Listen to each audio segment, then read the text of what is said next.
Si votre intérêt a été piqué et vous voulez en savoir plus, nos épisodes complets se retrouvent sur Rumble et Spotify. Vous n'avez qu'à cliquer sur le lien ci-dessous dans la description et venez regarder des gens passionnants qui veulent, comme nous, continuer à servir. Episode. Continuez à servir. Réseautage. Santé globale. The only rule is to survive. Jacques Boucher, that is my contact that started this whole project of inviting me here to meet you, to meet the whole gang, to support and inform people on the rolling barrage. And right now, we're having a great time inside le restaurant Le Colosse, là, directement à Montmagny, inside Montmagny, with the whole gang of the rolling barrage going from east to west, right? And right now, long days drive. Jacques right here with us. Your belly's full, a couple of drinks, good laugh, good times. Talk to us about your feeling right now. Right now it is an happy time because from the start of this journey, which started in 2017, starting, I don't know what Scott mentioned at the beginning, but 2017, the inaugural ride, we were 9 on the boat going to Newfoundland and coming back from Newfoundland after I met him at it was the festival in St. John, Newfoundland, and I don't know him. I heard about the rolling barrage and I took my bike and I drove to Newfoundland and I met him there. I saw him, he was doing a speech on the stage, all these thousands of people around. Wow. Nobody knew what was the rolling barrage, and it evolved. It evolved with the falling. You know, when we do start a project, we start with what we know, and then we learn. We ask. We have partners that are bringing a solution to our not a problem, but to Obstacles. build. Obstacles, The building, yeah. a building is not doing by yourself. We have a great big expansion of knowledge around us, and we want to use them. So we have now people that are from all elements participating in the ride, exchanging French, English, yeah, all together. And my first year I was a participant. The second year I became a co-organizer for the Quebec leg. Scott arrived like this. He says, "Hey, would you be able to or wanting to take part and be the Quebec lead?" I said, "Wow, I don't know what it involved myself in, but I can tell you that starting fresh in the business, not knowing all the element and what it needs to achieve. I myself, like many person, wants to do the best, and I am doing myself criticism, you know." That's good. So Scott, I'm not in tune with the timeline here, the timeline of the rolling barrage. Can you put me up to date? We started, I started with this idea in 2016. I said to my wife, who I commonly refer to as my little sandbag, because you know the helium balloon and then the little string, because I'm floating around doing my thing. I'm doing all kinds of new things and I'm always busy, and I'm kind of just dragging her along behind me. So, and she's heard a million different ideas from me. And so I told her, I said, listen, I'm going to do this cross-Canada motorcycle rally for combat vets and first responders. And she looked at me and she said, "That's nice, dear." That's nice. She didn't think it would happen. I mean, she supported me in everything, but she just, at that point, it was like, yeah, this is a huge aspiration. Good luck. Yeah. So it is a big project, yeah. right? All the logistics and everything, cross country, and the language, all the. I was lost when it came to Quebec. Okay. Because I didn't know anyone. Right. I served in an English-speaking regiment, and we were separated except for hockey games, which were mostly curse words. Right. And like that sort of competition between two languages. Exactly. Yeah, that was normal. And so I didn't know how to broach that. And so I thought, well, I got to ride through the province. I'll just do that. And I'm going to put it out on social media that this is what we're doing. And, Jacques saw that. I didn't know who Jacques was either. He showed up in St. John's in 2017. And I didn't know who he was. I was like, hey, this is Jacques Boucher. And that's what he's known like as a Jacques Boucher. He's not just Jacques. Le vrai personnage. Jacques Boucher. Yeah, it's a personality. He's like James Bond for us, right? So he's embarrassed now because it's the truth, right? I do have my character. Yeah. So we met at Bannerman Park in St. John's, and they had a folk festival going on, and stood there with over 1,000 people, and it was the first time with a crowd of that size for me to talk about anything, let alone a new idea that I was blindly trying to get across Canada. And they all stood up and cheered, so that was a hit. That was a good night. So yeah, and Jacques has been along for the ride since the beginning, and he has knocked it out of the park. Just every year it gets a little bit better and a little bit better. And here we are, 7th year, and we're inside this beautiful restaurant and doing a podcast, everybody having a good time. People are laughing, smiling, hugging. We just sang the national anthem. It was great tonality. Yeah, if I can, just for a second, Of the lady that actually sang the anthem tonight, her name is Alexandria Ford, and she's from San Diego. Damn. So they've ridden all the way up to Halifax to start the ride and go across Canada. Thought about dedication. Absolutely, yeah, amazing people, and she's an opera singer, so that's really Clearly. C'est assez impressionnant, là. Very impressionant. Impressionant. I love what we're doing because, yes, my English is rusty, but we are French and English together talking about good times, commemoration, and, of course, global health and awareness of PTSD, mental health. This is a great moment, and thank you for participating. This is a little moment of history for me. And hopefully this can join a lot of people that aspire to continue to serve in different way. And this is a great example. Rolling Barrage starting from 2016, right now 2023. Merging French and English. This is great. There was a lot of work to be done. From my perspective, not knowing much about the whole organization, but understanding the mission. Yes. It's at heart that we feel for those that are on their knees and not able to function. So that is touching me. I am a helper in life, so I embark in this project knowing that I was able to provide my energy towards doing good. Yes. I was not doing this alone. Then I asked who can help me. I had my buddy here in Cap Saint-Ignace, Sylvain Fréjot, was a great help. He's an ex-firefighter. So he was the one that was knocking at doors, putting his foot in and say, we need you to participate. We need you to show up. And he's here. He's still here. He was here tonight. Yes. We had to address the sponsor. The sponsor, they don't know. Some sponsor will give for anything almost. That makes sense, but they didn't know about the PTSD. So, but some of them know because they have somebody in their family. Don't need to be a soldier. Don't need to be a firefighter. But somebody in the family is down and finally diagnosed with PTSD. Yes. So that is touching them. So they will participate and they will. So we had our sponsor in Montmagny for 4 years in a row. Maniac Moto, Yes. Eric Dorval. The first year we had people that participate, bring some attraction to the ride.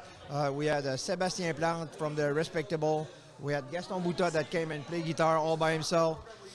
We had barbecue, and we do what we can. Exactly. Across Canada, the people do help and do participate and do things to help us go through the journey.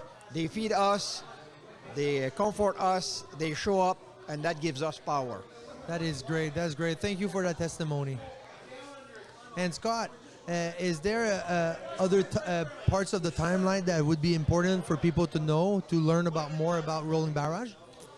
Well, I started it in 2017, which was the 150th anniversary of Canada's birthday, and it was also the 100th anniversary of the attack on Vimy Ridge, which is a very important battle in Canadian history in that it brought all four of our units together, and it was the first time in the First World War that the Canadians had all served together on one battlefield. Right.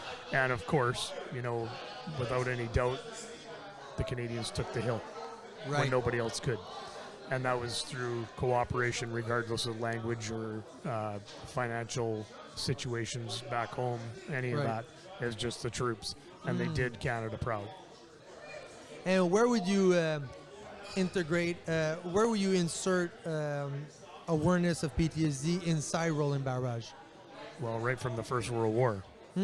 See, back in the day, in the First World War, if you refused to go to battle because you were messed up, because you had a moral injury from all of the carnage that's in war, they would take you out back and shoot you. Right. They executed many Canadians.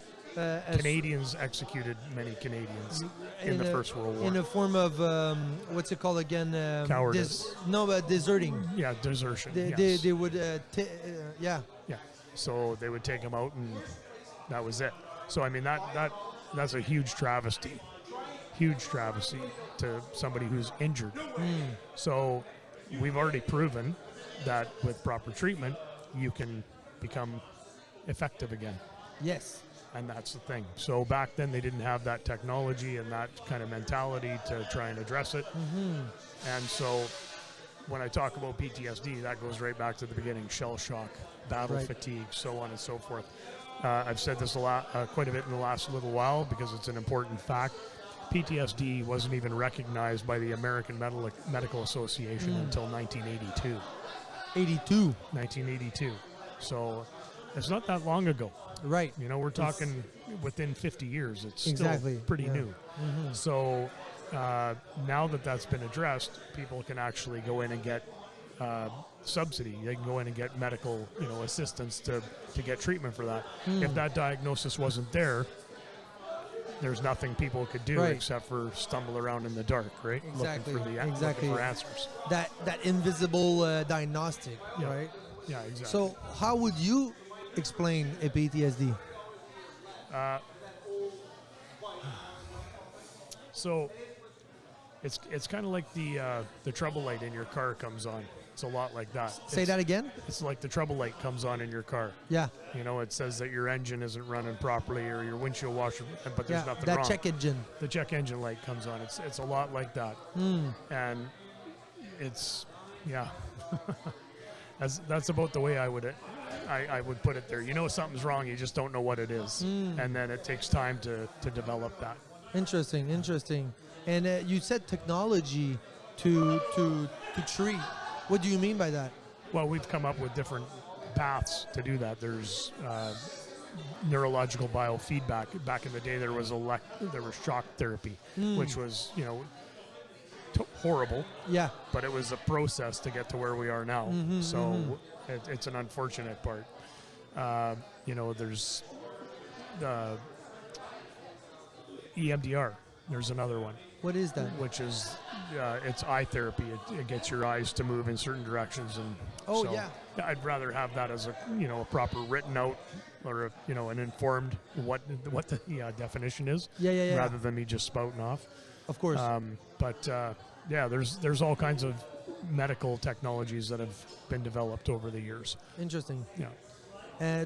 You, Jacques, have you used any of these technologies, these solutions? Actually, what is your solution?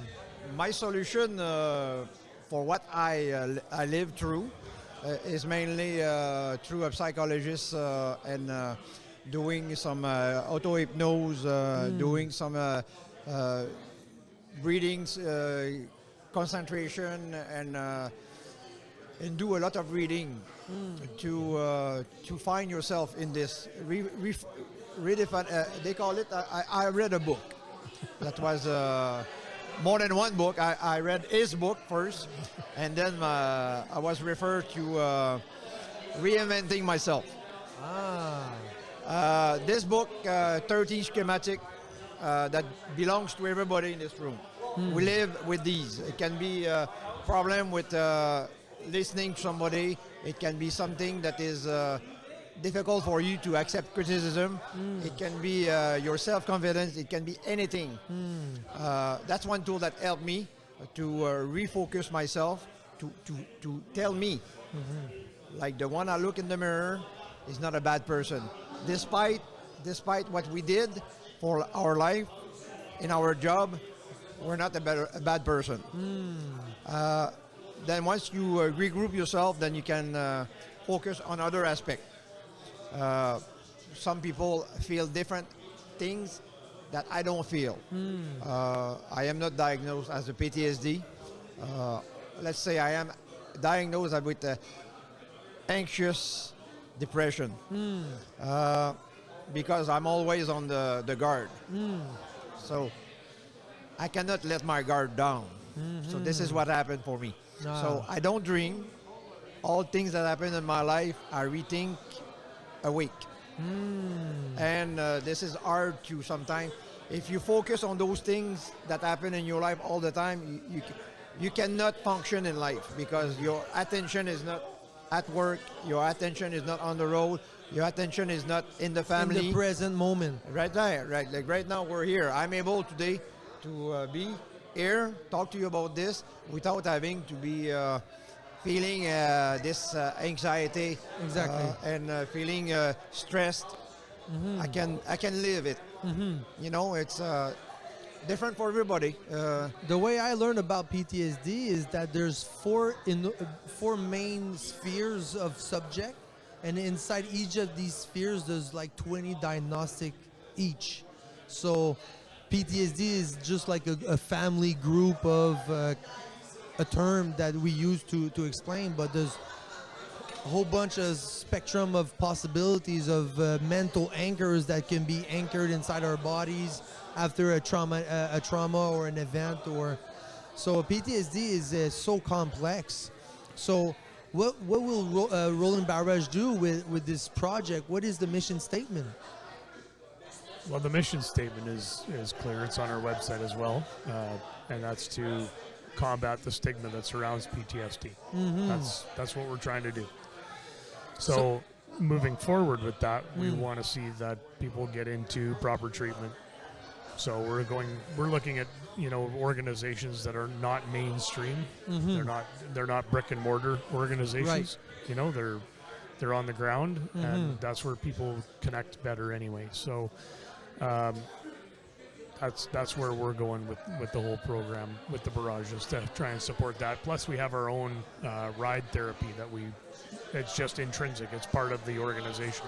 We don't profess to be doctors because we're not clinicians, but we know, and it's a proven fact, that riding a motorcycle and being around people you can relate to is very good for you. I gotta be honest, I don't have a motorcycle, but I went to Bali and I did a 8-day cross-country motorcycle. You don't need any license over there or helmet. You can just rent a motorcycle, and I gotta be honest, I was on vacation. I had a hard time letting go, working and blah blah blah, and all my responsibilities.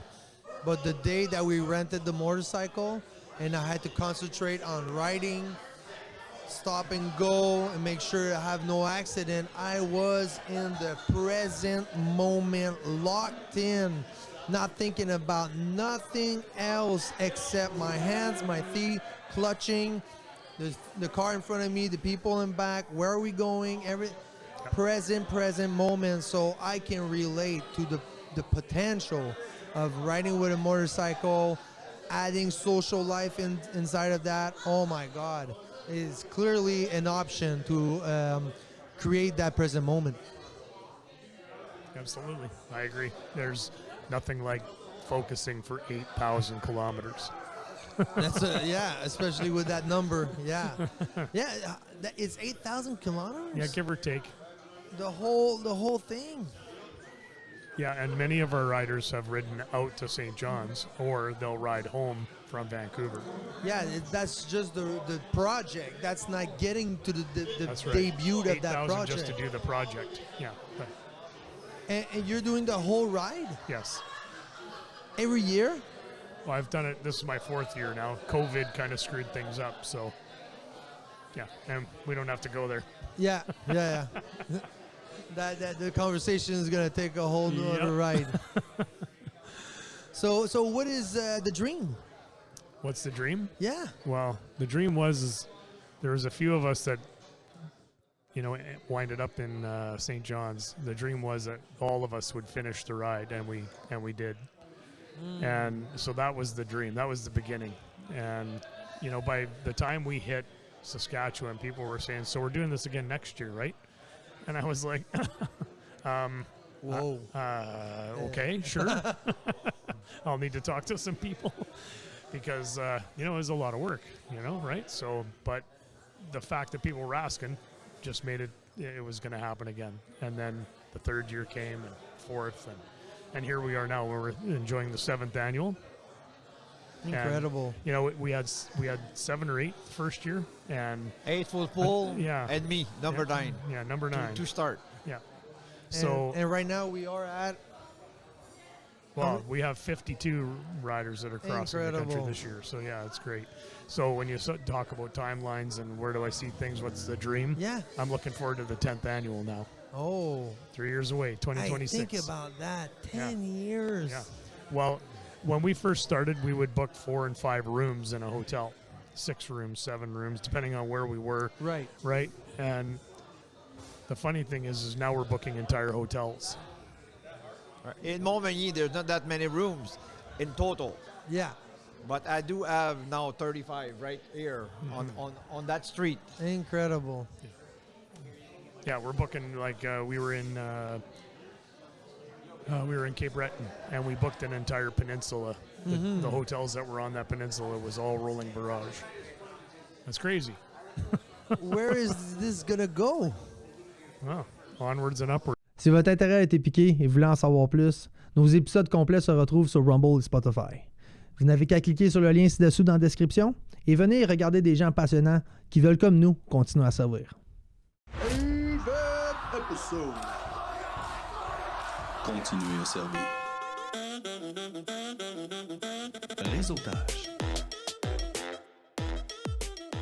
Santé globale. The only rule is to survive.